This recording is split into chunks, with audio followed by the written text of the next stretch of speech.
Assalamu alaikum. Welcome to MR Math Care. Annual Exam Preparation 2024, Class 8 English Version. Chapter name Coordinate Geometry in Location Map. M.C.Q Practice, Lecture-01. Act number, in which quadrant is the point -3, -7 situated? Answer, third quadrant. আমরা জানি -3 -7 এখানে অ্যাবসিসা -3 এবং ordinate -7 তো একটা স্থানাঙ্কের যদি ভুজ এবং কোটি দুইটাই মাইনাস হয় তাহলে সেই স্থানাঙ্কটি তৃতীয় চতুর্ভাগে অবস্থিত অর্থাৎ third quadrant. Number 2, what is the distance between the points 5, 3 and 7, 2? আমরা যদি দুইটি বিন্দুর দূরত্ব নির্ণয় করতে হলে যে সূত্র ব্যবহার করা হয় সেটা হচ্ছে √x2 - x1 whole square plus y2 - y1 whole square. এই সূত্র ব্যবহার করে অ্যান্সার চলে আসবে b √-5। Number 3, what is the distance between the point -4, 0 from origin? Origin অর্থাৎ মূলবিন্দুর স্থানাঙ্ক হচ্ছে 0, 0। তাহলে এখানে দুইটা বিন্দুর মধ্যে একটা বিন্দু হচ্ছে -4 আর একটা বিন্দু -4, 0 আর একটা বিন্দু হচ্ছে 0, 0। তাহলে -4, 0 বিন্দু থেকে মূল বিন্দু 0, 0 এর দূরত্ব হবে একই সূত্র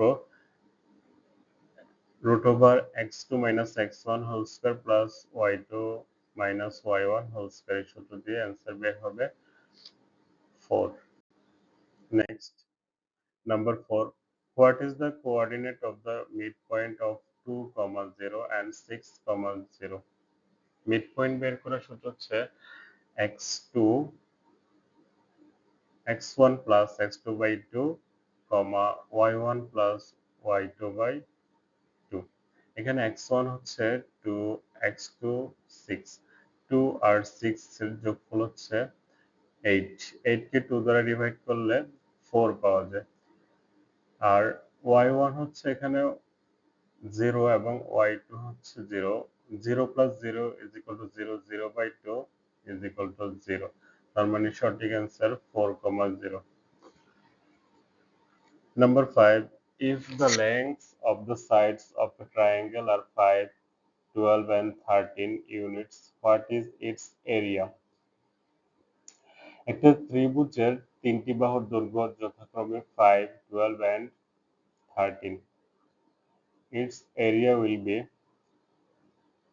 এখানে তোমাকে 5, 12 and 13 তিনটে দৈর্ঘ্য যোগ করে সেটাকে 2 দিয়ে ভাগ করতে হবে। তাহলে আমরা এখানে s এর মান অর্ধপরিসীমা পাবো। এবার অর্ধপরিসীমা থেকে √s into s minus a, s minus b, s minus c সূত্র ব্যবহার করে অ্যান্সার পাবো 30।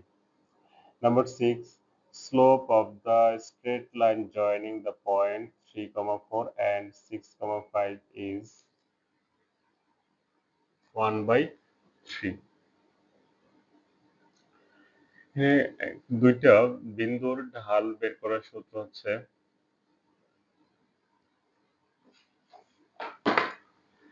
y2 minus y1 by x2 minus x1। এই সূত্র ব্যবহার করে করতে হবে y2 minus y1।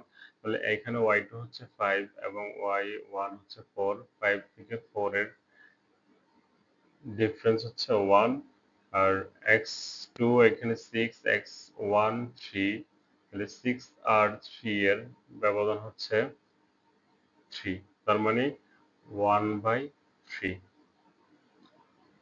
Next, number 7, what is the equation of the straight line passes through a of 2, 3 and b of 3, 4? এখান থেকে যে ইকুয়েশনটা পাওয়া যাবে সেটা যে সূত্র দিয়ে ব্যবহার করতে হবে সেটা হচ্ছে y minus y2 by y2 minus y1 is equal to x minus x2 by x2 minus x1। এই সূত্র ব্যবহার করে তাহলে সঠিক অ্যান্সার হবে x minus y plus 1 is equal to 0। তো আজকে এই পর্যন্ত, ধন্যবাদ সবাইকে।